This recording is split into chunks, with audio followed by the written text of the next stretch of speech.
Halo Sobat Ila, jumpa lagi dengan saya di Ila Nurmi Channel. Puluhan siswa SMP di Buleleng, Bali tidak bisa membaca dengan baik dan benar. Berita ini masuk di berbagai macam media sosial dan menjadi viral. Ini adalah sebuah ironi di tengah narasi bahwasanya Merdeka Belajar dan gempitanya pembangunan yang ada di Indonesia. Ada yang bilang hal ini disebabkan oleh banyaknya hari libur yang ada di Bali dikarenakan upacara keagamaan.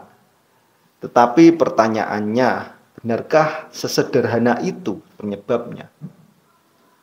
Kadang kita ini dipaksa menerima logika simplisit, yaitu makin banyak libur, makin bodoh muridnya. Tetapi mari kita kupas, benarkah ini soal jumlah hari libur atau memang ini kualitas pendidikan yang ada di Indonesia memang sangat buruk sekali. Mari kita bahas.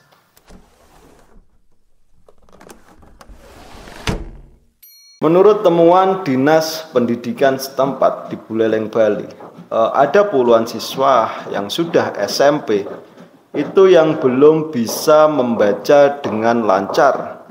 Bahkan ada yang belum bisa mengenal huruf alfabet dengan baik. Siswa yang sudah menamatkan selama 6 tahun belajar di sekolah dasar, tapi tidak bisa membaca buku cerita anak-anak dengan baik dan benar.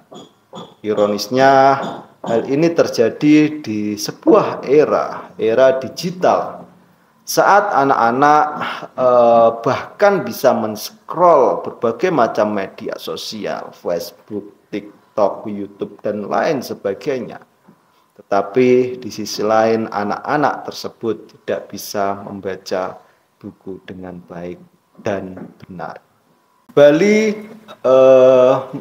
sebuah pulau yang mempunyai upacara adat yang sangat banyak sekali. Ya, itu sebuah fakta. Tetapi menyalahkan budaya sebagai penyebab kebodohan itu bukan salah arah lagi, tetapi itu merupakan sebuah penghinaan terhadap peradaban lokal yang ada di Bali. Tradisi Bali, kalau kita lihat tradisi Bali itu telah bertahan ratusan tahun, ribuan tahun. Bahkan sebelum Republik Indonesia ini berdiri, ia telah ada. Tradisi Bali ini ada sebelum Republik Indonesia ini ada. Dan dari dulu tradisi yang ada di Bali ini tidak pernah menghalangi kecerdasan masyarakat yang ada di Bali.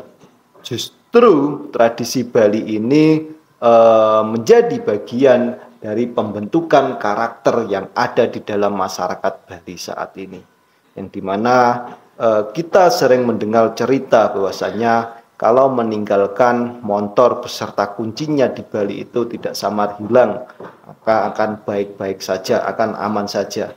Nah, hal-hal yang semacam ini itu bisa dibentuk karakter-karakter yang seperti ini, situasi yang seperti ini itu bisa dibentuk dari apa ya, dari peradaban, dari budaya yang dilestarikan yang ada di Bali. Budaya itu bukan musuh pendidikan, tetapi yang menjadi musuh pendidikan itu adalah sebuah sistem yang malas beradaptasi dengan budaya itu sendiri. Misalkan guru yang minim dengan kompetensi, kurikulum yang kaku, dan berbagai macam pengawasan yang abai terhadap pendidikan-pendidikan yang ada di Pulau Dewata ini. Ada beberapa faktor penyebab yang relevan yang bisa dipertanggungjawabkan atas terjadinya peristiwa yang ada di Bali ini. Peristiwa tidak bisa membacanya seorang siswa SMP yang ada di Buleleng Bali ini. Yang pertama yaitu kualitas pengajaran.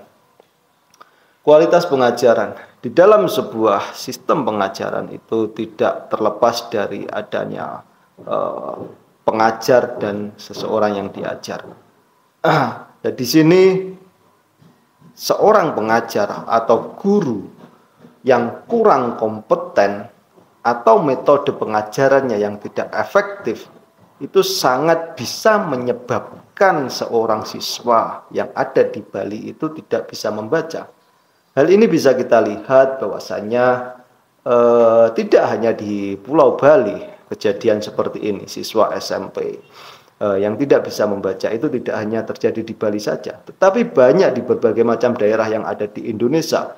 Bahwasanya ada seorang siswa SMA yang tidak bisa baca tulis, ada seorang siswa SMA tidak bisa berhitung, itu banyak sekali. Nah, di sini kita bisa menyimpulkan bahwasanya memang ada suatu problem di pendidikan kita. Ada suatu problem dari seorang pengajar kita, yaitu guru yang kurang kompeten tadi. Yang dimana ketika seorang guru itu kurang kompeten atau metode pengajarannya itu tidak efektif, nah itu bisa menjadi salah satu penyebab utama kegagalan seorang siswa.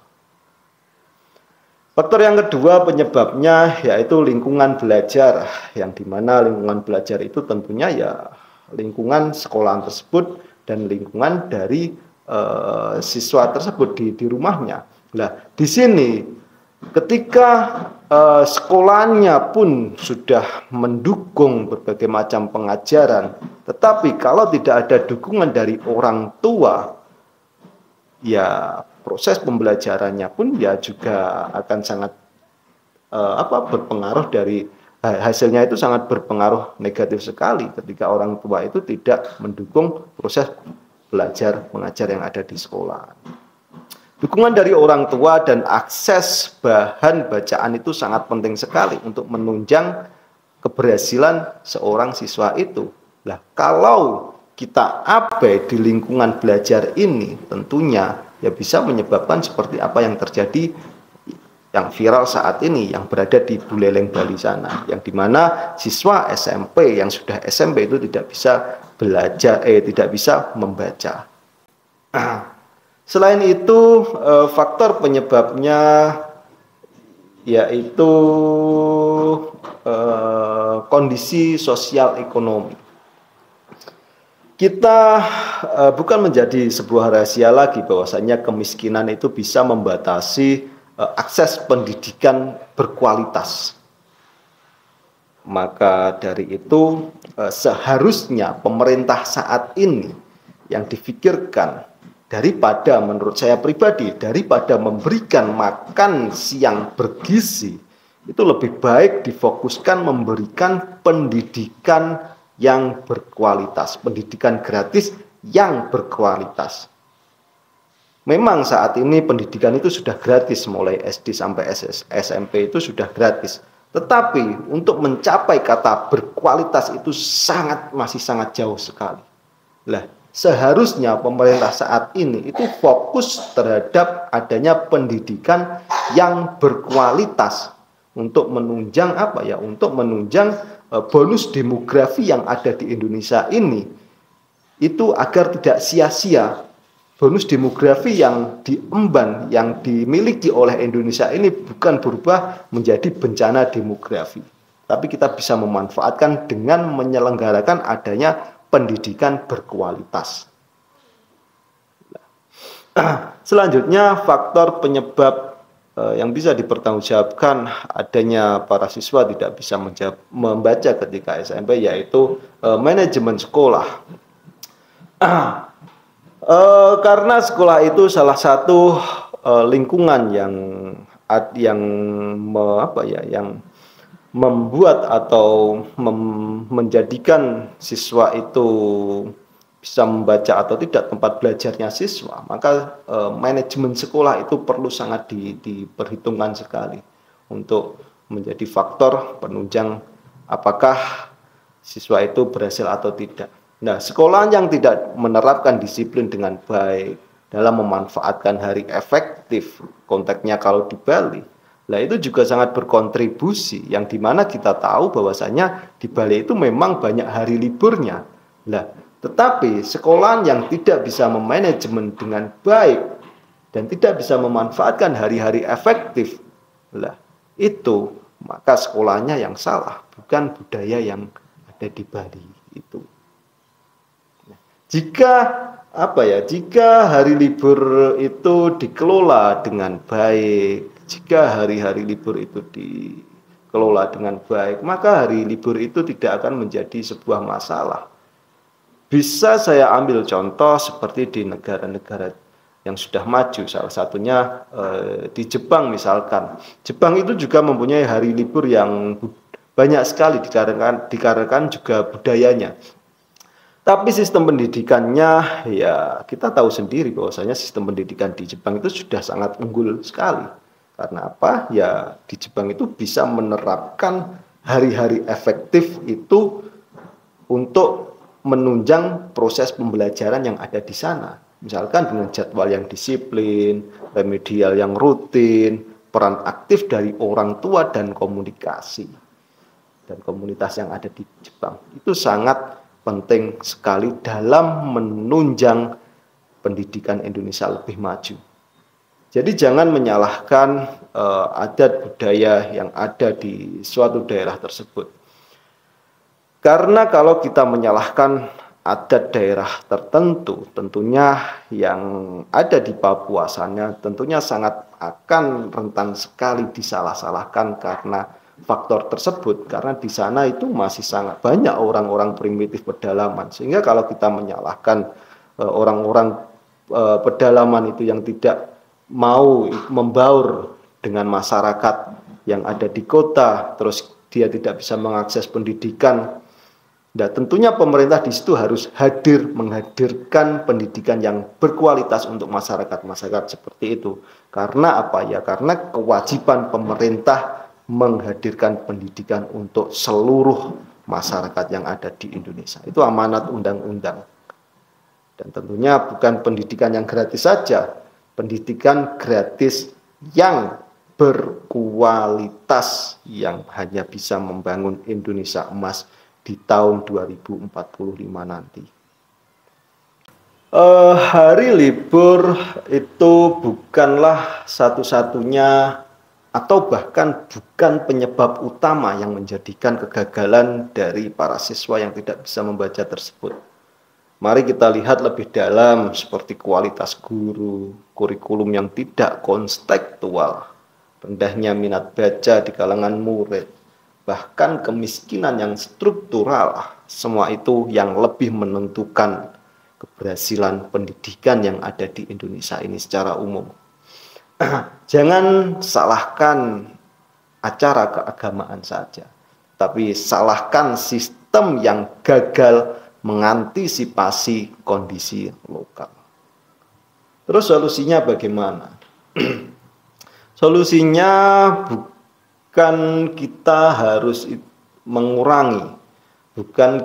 mengurangi hari libur itu, tetapi kita harus bisa memaksimalkan hari-hari yang efektif itu untuk menunjang pembelajaran yang tertinggal. Misalkan lakukan remedial, libatkan komunitas adat dalam gerakan literasi misalkan, gunakan teknologi untuk pembelajaran dari rumah. Nah, di sini budaya tidak harus menjadi suatu beban, tetapi di sini budaya harus menjadi sebuah jembatan dalam membangun peradaban manusia yang ada di daerah situ. Budaya tidak akan pernah menjadi musuh bagi pendidikan. Yang jadi musuh pendidikan itu adalah sikap malas untuk berbenah. Bali itu adalah sebuah pulau yang kaya akan budaya, wisata, spiritualitas, upacara-upacara keagamaan. Lah, di sini budaya, upacara keagamaan itu bukan menjadi akar masalah dari kegagalan pendidikan yang ada di Bali. Tetapi manajemen waktu dan kualitas pendidikan yang ada di Negara Kesatuan Republik Indonesia ini yang memang perlu dibenahi. Mengamping hitamkan budaya lokal itu bisa sangat berbahaya sekali dan sangat kontraproduktif. Masa iya kita biarkan anak-anak generasi muda kita itu miskin literasi? Jangan mencontoh wapers kita yang mengatakan secara terang-terangan bahwasanya budaya baca di keluarga mereka itu sangat tidak mempunyai budaya baca. Jangan dijadikan itu sebagai patokan. Tapi ya kita harus mengupayakan bahwasanya buku itu adalah jendela dunia, yang dimana semakin kita banyak literasi, semakin kita banyak pengalaman dan berpeluang untuk membuka dunia.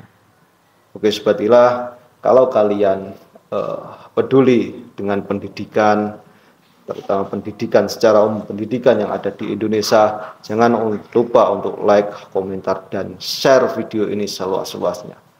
Dan jangan lupa tulis pendapat kalian di dalam kolom komentar. Terima kasih sudah menyimak. Demikian dari saya. Ketemu lagi di video selanjutnya.